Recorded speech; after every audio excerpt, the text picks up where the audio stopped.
Anything, ladies? Well, we did have the no dating till we were 16 rule in our family, and Carrie and I both didn't follow that rule. The year of the 14-year-old was not very good in our family, except for, well, Julie. Julie did great. She learned from us.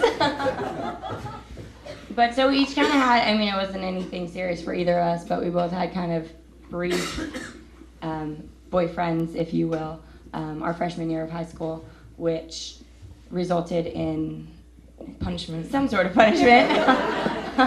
And then but they'll be off restriction next year, and they'll be free to date again.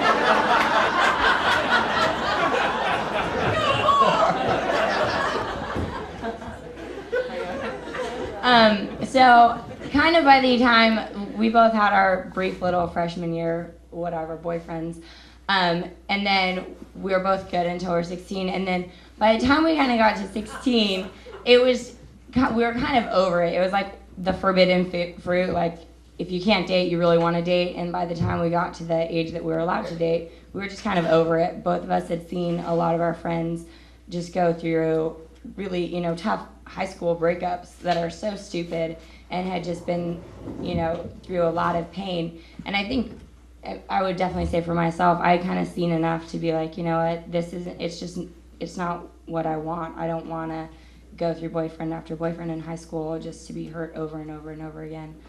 Because chances are I'm not going to marry the person. If I am, it's going to be a really long dating process, so that won't be extremely fun. So, yeah. So I didn't really date anyone seriously until my freshman year of college.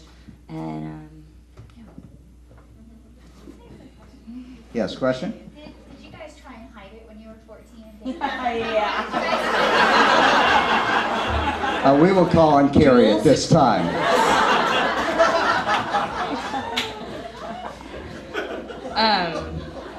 I told this story from up here so many times. It's got to be old by now. But when I was 14, I was dating a senior in the high school group. So I was a freshman, he was a senior, so it was really like this cool thing. And I was supposed to go with my family on a family day trip. I forget where we were going. I've repressed this whole day. But we were speaking at a family seminar.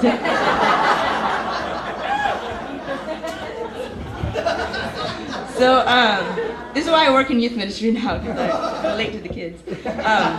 But so they went, and I told them I was sick because I had a date with this guy, Chris.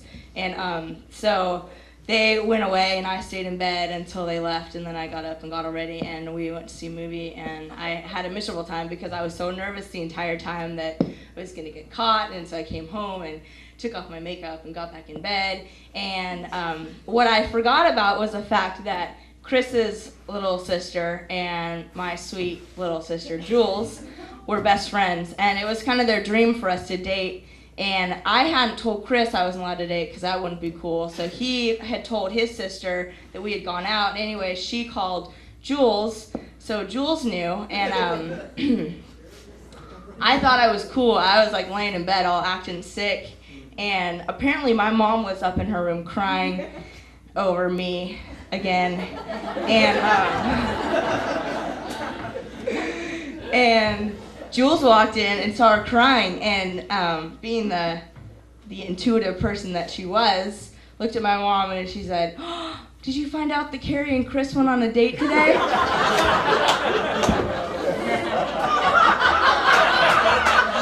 That was the end of my life for my freshman year. But no, that was a long day. My parents came down to my room, and I didn't know that they knew. And so I literally lied to them for 2 hours straight. I mean, my heart was so hard at that point, and I just sat in front of them and just lied and lied and lied until my dad said he was going to call Chris, and then I said, okay, we went out, and because I didn't want him to call him.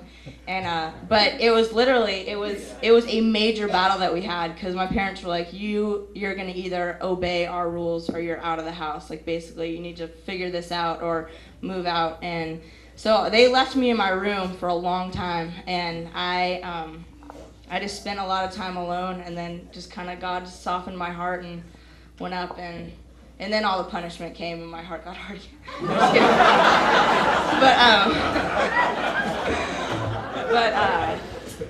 Yeah, that was my break of the 16-year-old rule. But I learned a good lesson that day. And he's such a jerk. Like, that's the thing. You look back, and he was totally this ugly guy. Right now, Don't waste your time, girls. it's folklore in our family. So if Carrie's home on a Friday night by herself, we say, you could call Chris. Slime that he is. Okay, let's talk.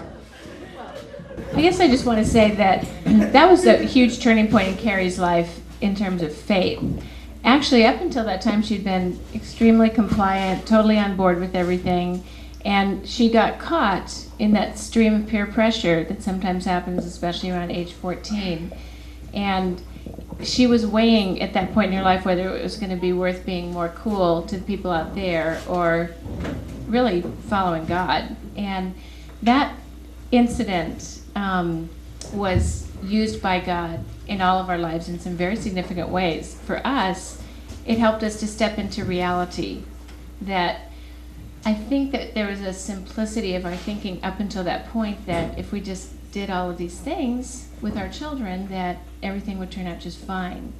And it was abundantly clear to us at that point that at least by age 14, our children are very capable of making their own decisions, and we cannot make some of those decisions for them as much as we will want to.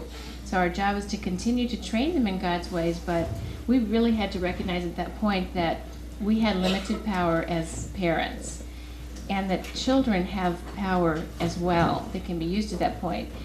God also orchestrated a significant death in our family at that time. Paul's mother passed away, and she was very, very significant in all of our lives. And why don't you pick up the story there with what happened just right after this time?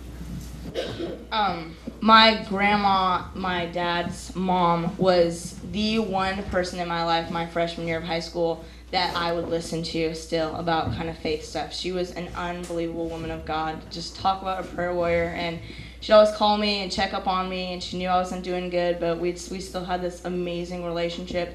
And right after that incident, she passed away, and it actually kind of worked out cool because I didn't get as much grounding because we had to leave for the funeral.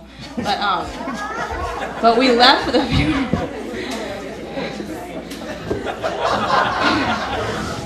It gets better. But we went to the funeral, and I remember sitting in the pew kind of after the funeral and just kind of thinking about my grandma's life. And there had been person after person that had gotten up at her funeral and just testified to God's faithfulness and just the woman of God that she was. And I remember just sitting there thinking about the words that had been spoken and kind of thinking about my life and the path that I was on, and realizing that I would never end up to be the woman that my grandma was if I continued on the path that I was heading on right then. And so it was a major, just life-changing time for me of really deciding which way I wanted to go, if I wanted to end up like my grandma and have people share about God's faithfulness through my life, or I wanted to continue the path I was on.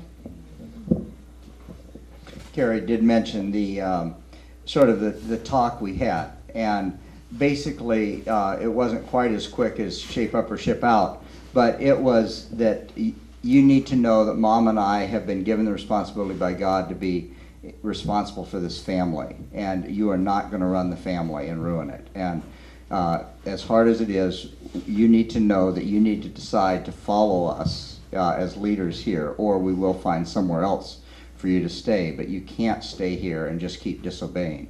That is not best for you. It's not best for all of us. That's one of those things that we are pretty sure where the answer is going to come, but still a little bit of a scary moment there. But one of the things in discipline often for us as parents is we don't have any bottom lines.